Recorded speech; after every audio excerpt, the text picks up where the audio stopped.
preparei uma novidade para você. Se você entrar agora para o Fórmula Negócio Online, eu vou te dar de presente um treinamento Venda Rápida Online, onde nele eu mostro 52 estratégias para você começar a vender como afiliado sem investir e sem aparecer, se você não quiser. Esse treinamento sozinho, ele está avaliado aí, eu vendo ele por R$ 497, mas vai ser seu de graça. Eu vou te dar também de presente o maior treinamento de copywriting do Brasil.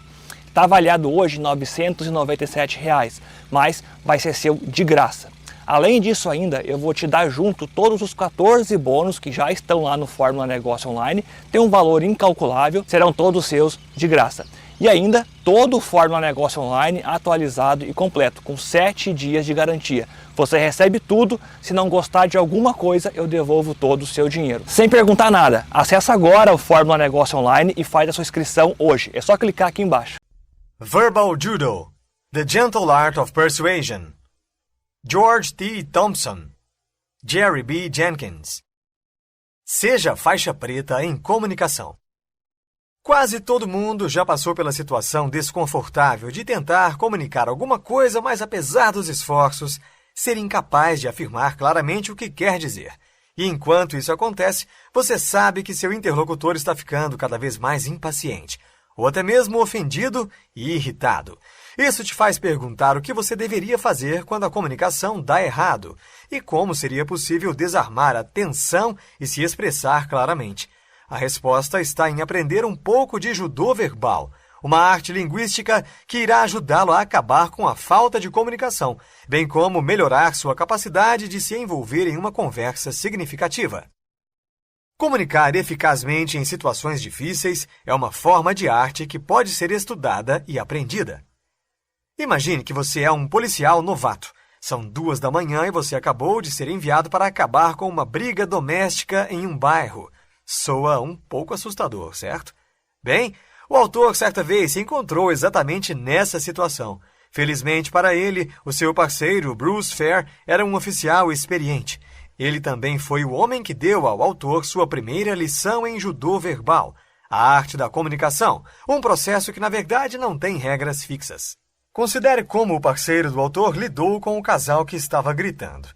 Ele foi direto para o apartamento, sentou-se no sofá e começou a ler o jornal. O casal olhou para ele algumas vezes, mas continuaram discutindo. Finalmente, o oficial interrompeu a disputa e perguntou se ele poderia usar o telefone. O casal, surpreso por seu pedido, concordou e a discussão foi interrompida. De lá, Fair resmungou alguma coisa no telefone e o colocou no chão, fingindo descontentamento com o fato de que alguém recusaria seu telefonema às 2 da manhã. Então, perguntou ao casal o que estava errado e lembrou que era melhor ficar quieto naquele momento da noite. No final, o conflito foi resolvido amigavelmente. Essa foi a primeira experiência do autor sobre o verdadeiro poder da comunicação. Observar policiais enquanto eles desarmam situações tensas é a maneira perfeita de aprender sobre comunicação. Dito isto, é preciso um estudo atento. Até mesmo o autor ficou inicialmente intrigado. Ele não tinha certeza do que tinha acontecido naquela noite, e quando ele perguntou ao seu parceiro por que ele tinha feito aquilo, o oficial Fair simplesmente respondeu que ele seguiu seus instintos. O autor estava querendo aprender mais, então começou a descobrir a estrutura por trás destes instintos. Durante os anos seguintes, observou seus colegas e tomou notas meticulosas sobre suas abordagens à comunicação. Todo esse trabalho resultou no guia do autor para a arte do judô verbal. Evite ordens diretas e condescendência e sempre explique as regras que você impõe. Você já foi verbalmente repreendido por um estranho por cometer alguns delitos menores? Digamos, atravessar fora da faixa em uma rua deserta. Se isso já aconteceu com você, você pode ter certeza de que seu agressor verbal não conhece as regras básicas do judô verbal. Isso porque a comunicação eficaz é baseada em evitar ordens diretas e condescendência. De fato, há algumas frases comuns que tanto policiais quanto civis fariam bem em evitar o tempo todo. Por exemplo, ordenar que alguém venha aqui nunca servirá aos seus objetivos. Não só soa ameaçador, também não fornece informações sobre por que a pessoa deve obedecer. Uma abordagem muito melhor é educadamente chamar a atenção da pessoa e perguntar se você pode ter uma palavra. Frases como "você não entenderia" são extremamente condescendentes e implicam que você considera a outra pessoa estúpida ou inferior. ou ambas. É muito melhor informar seu interlocutor de que o que você tem a dizer pode ser difícil de entender ou até de explicar. Deixe claro que é a complexidade da informação, não uma deficiência na inteligência do interlocutor, que pode estar atrapalhando a compreensão imediata. O judô verbal também exige que você explique ativamente as regras que você está impondo, em vez de recorrer à autoridade de fato. Um ótimo exemplo do que evitar aqui é o truísmo clássico frequentemente usado por pais, professores e policiais. Regras são regras. Como qualquer criança dirá, não há justificativa mais irritante do que essa. Afinal, se as regras tiverem um bom motivo para existir, você deve ser capaz de explicá-las.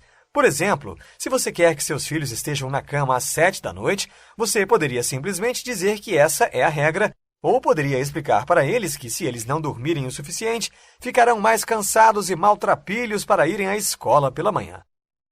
Boa comunicação significa entender de onde a outra pessoa está vindo. Se relacionar com os outros não precisa ser exatamente difícil. Com o uso de uma varinha mágica, podemos fazer todo o desconforto sumir. Essa varinha? A empatia. E sem ela, não pode haver boa comunicação. Segundo o autor, empatia combina o prefixo latino em, ver através de, e o sufixo grego patia, o outro olho. E assim, significa literalmente ver através dos olhos de outra pessoa. Nesse sentido, a empatia é sobre a adoção da perspectiva de outra pessoa, seja ela sua esposa, seu empregador ou seu amigo. Não importa qual seja o relacionamento, a empatia é crucial. Afinal, sem isso você está apenas falando um com o outro, em vez de se comunicar de verdade. Mas tenha em mente que ser empático não é o mesmo que ser simpático. Você não precisa amar nem gostar de outra pessoa para sentir empatia. Você só precisa ver o lado dele das coisas. Tornar-se mais empático não apenas o equipará para desarmar situações tensas, pode até ajudar você a salvar vidas. Em uma noite fria e tempestuosa, o autor foi chamado para lidar com uma tentativa de suicídio. Quando ele chegou ao local, ele encontrou um homem sentado em uma banheira e ameaçou eletrocutar-se com um aquecedor elétrico.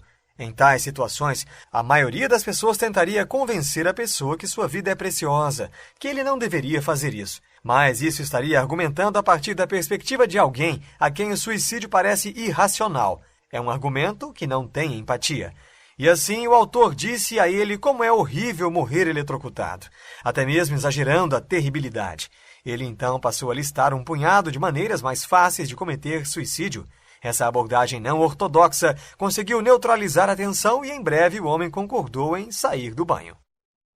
Parafrasear é outra ferramenta poderosa, mas requer uma interrupção. Você já se viu preso em uma conversa cíclica em que você não consegue nem falar? Como você pode educadamente falar sem ferir seus sentimentos? A melhor maneira de entrar na conversa é parafraseando, o que significa simplesmente reafirmar com suas próprias palavras o que a outra pessoa disse. Para poder fazer isso, primeiro você precisa interromper a pessoa. Isso pode parecer uma tarefa assustadora, especialmente quando é com alguém que ama conversar ou está num estado emocionalmente sensível.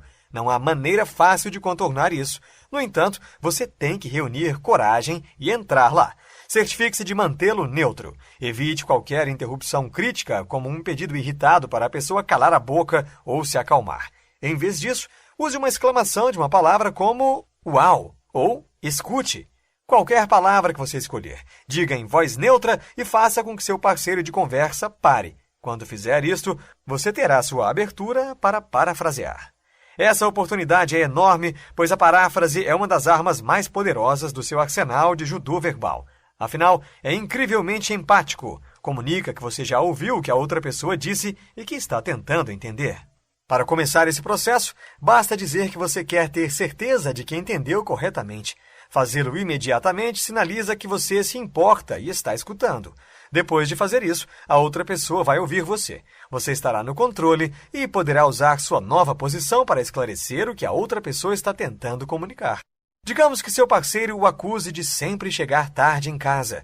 Você pode perguntar se acha que você está sempre atrasado. É provável que a pessoa altere sua declaração anterior e admita que você não está atrasado todas as noites da semana, mas esteve nas últimas 3. De lá, você pode falar sobre por que você estava atrasado nessas noites e suavizar a situação. Para trazer sua comunicação para o próximo nível, você precisa identificar suas falhas. Quando usada apropriadamente, a comunicação permitirá que até mesmo a pessoa mais difícil seja feliz e compatível. Mas, para chegar lá, você tem que desenvolver seriamente suas habilidades, atingindo o nível de um profissional. A famosa estrela do basquete Michael Jordan é um ótimo exemplo. Quando a pressão começou, seu jogo só melhorou, e seu objetivo deveria ser lutar pelo mesmo nível de profissionalismo em sua comunicação.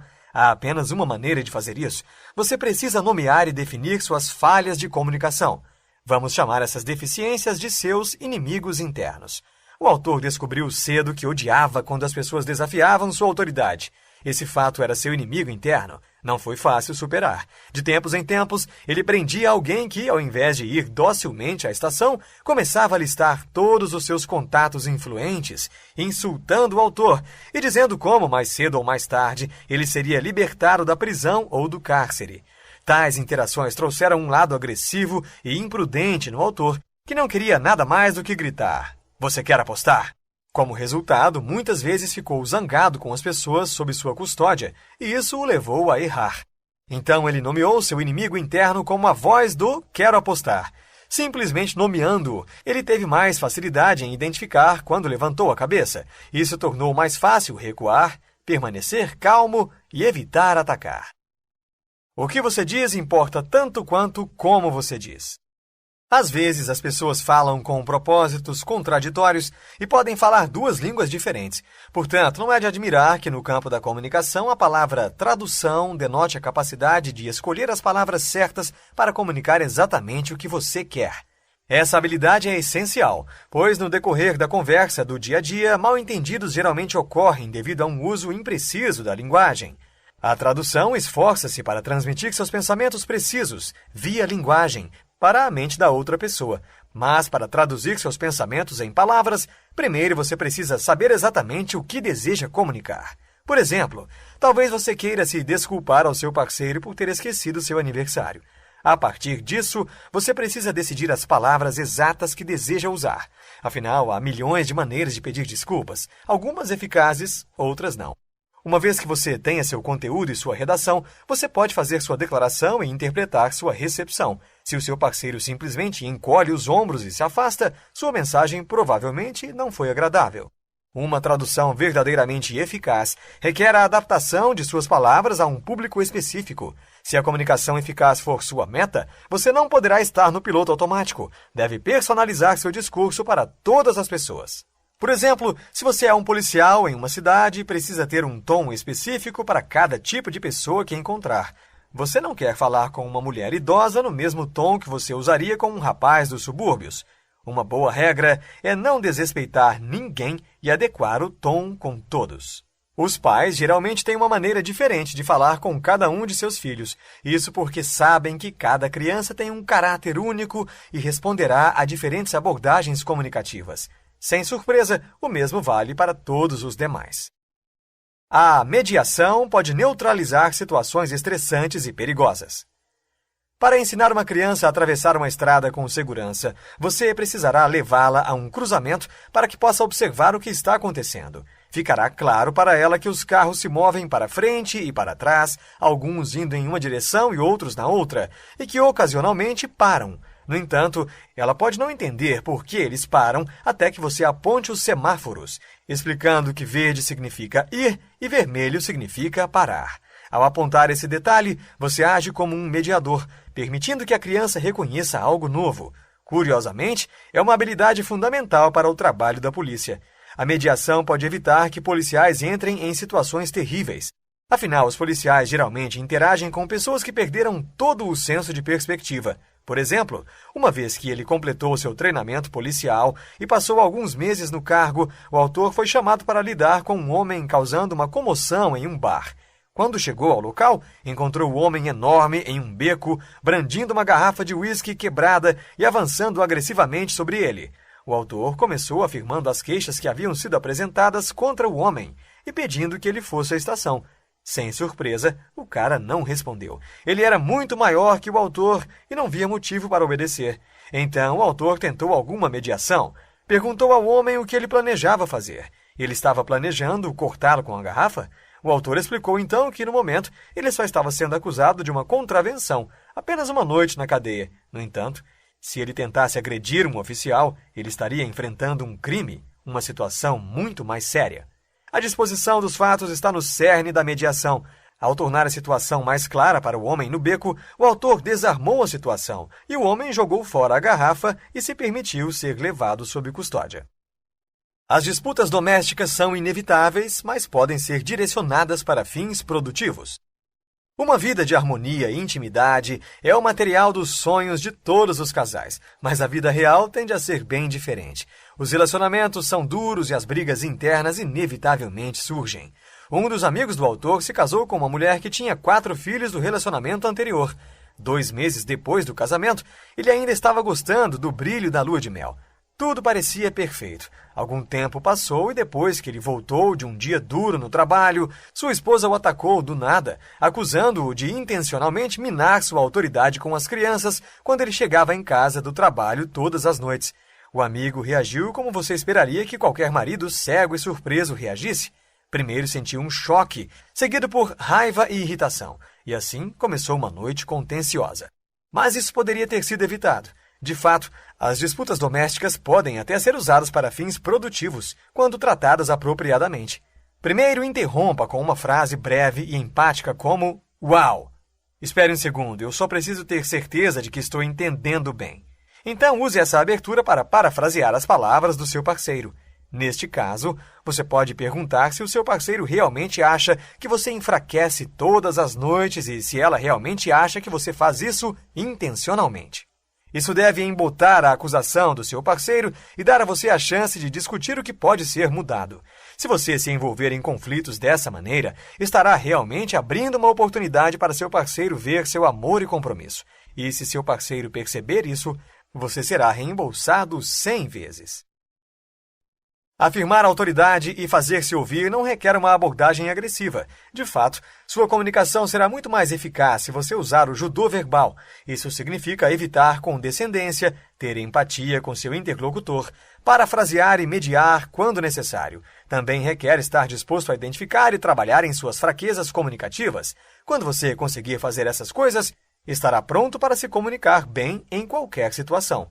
Lembre-se, evite termos abstratos ao se comunicar. A comunicação geralmente começa com o envolvimento de outra pessoa. Conseguir isso geralmente requer que você faça essa pessoa sentir que você a respeita.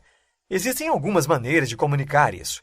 Nunca use rótulos quando se fala de pessoas de diferentes raças ou sexualidade. Fazer isso fará com que você esqueça sua individualidade e diminua a conexão necessária para ter sucesso. Neste livro você aprendeu que o judô verbal é a arte marcial da mente e da boca que pode mostrar a você como estar melhor preparada em cada encontro verbal. Escutar e falar de forma mais eficaz ajuda a envolver as pessoas através da empatia. É preciso evitar os desastres de conversação mais comuns e usar de estratégias comprovadas para comunicar com êxito seu ponto de vista e ser vitorioso na maioria das disputas.